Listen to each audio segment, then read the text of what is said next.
Director అవినీతి కేసులో ACB అధికారులు దూకుడు పెంచారు.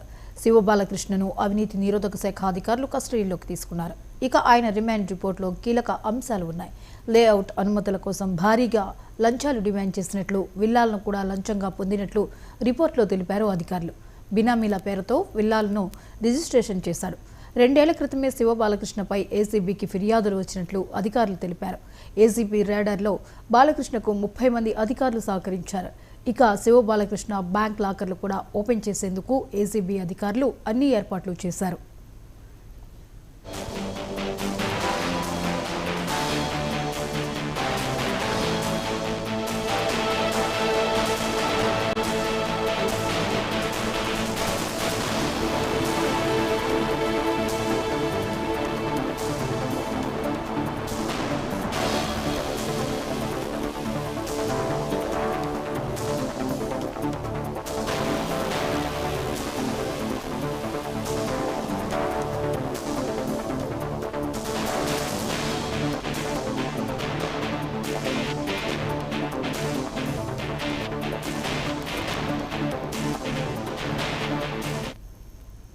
హెచ్ఎండిఏ మాజీ డైరెక్టర్ అవినీతి కేసులో ఏసీబీ అధికారులు దూకుడు పెంచారు. శివబాలకృష్ణను అవినీతి నిరోధక శాఖ అధికారులు కస్టడీలోకి తీసుకున్నారు.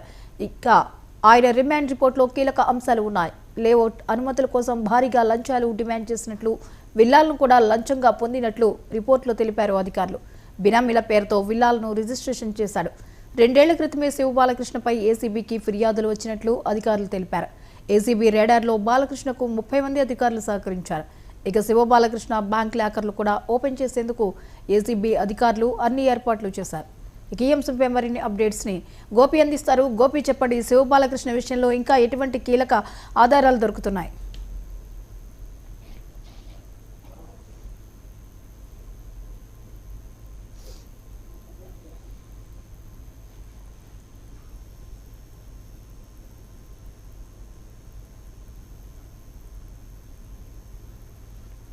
శివబాలకృష్ణ గత 2 రోజుల నుంచి కూడా ఏసీబీ దాడులు భారీగా జరుగుతున్నట్టు కూడా చెప్పొచ్చు. ఏదైతే ఒట్టినాగులపల్లి సర్వే నెంబర్లు కావచ్చు, ఇటు షేర్లింగంపల్లి, రంగారెడ్డికి సంబంధించిన ఎక్కువ లేఅవుట్ లో ఆయన అవినీతికి పాల్పడ్డట్టు కూడా ఏసీబీ అధికారులు చెప్పడం కూడా జరిగింది. మరోవైపు ఇప్పటికే 3 రోజుల నుంచి ఆయనకు సంబంధించిన బినాములు ఎవరెవరు ఉన్నారు, ఎవరిపైన ఏ రిజిస్ట్రేషన్ జరిగిన దానిపైన ఇప్పటికే ఏసీబీ పూర్తిగా సమాచారం లాగుతున్నట్టు కూడా తెలుస్తుంది. ఈ రోజు మాత్రం కోర్టు నుంచి రిమాండ్ చేశారు. ఇప్పటికే పిటిషన్ దాఖలు చేసి ఆయనపైన ఇంకా ఏమైనా అవినీతికి పాల్పడ్డా దానిపైన పూర్తి విచారణ జరుగుతున్నట్టు కూడా తెలుస్తుంది. మరోవైపు ఏదైతే హెచ్ఎండిలో డైరెక్టర్ ఉన్న కాంచి కూడా దాదాపు ఆయన ఒకే స్థలంలో మూడు సంవత్సరాలు ఆయన పనిచేసిన వ్యక్తిగా ఉన్నాడు కాబట్టి ఎక్కువ అక్రమాలకు పాల్పడ్డట్టు కూడా ఏసీబీ వెల్లడించడం కూడా జరిగింది. మరోవైపు ఏదైతే ఒట్టినాగులపల్లిలో ఎక్కువ విల్లాలు కావచ్చు, ఇటు అపర్ణ కన్స్ట్రక్షన్ కావచ్చు, మైహూమ్ లాంటి పెద్ద పెద్ద కన్స్ట్రక్షన్ కూడా ఈయన పర్మిషన్ ఇచ్చినట్టు కూడా తెలుస్తుంది. మరోవైపు దీనికి సంబంధించి ఏదైతే బ్యాంకర్లు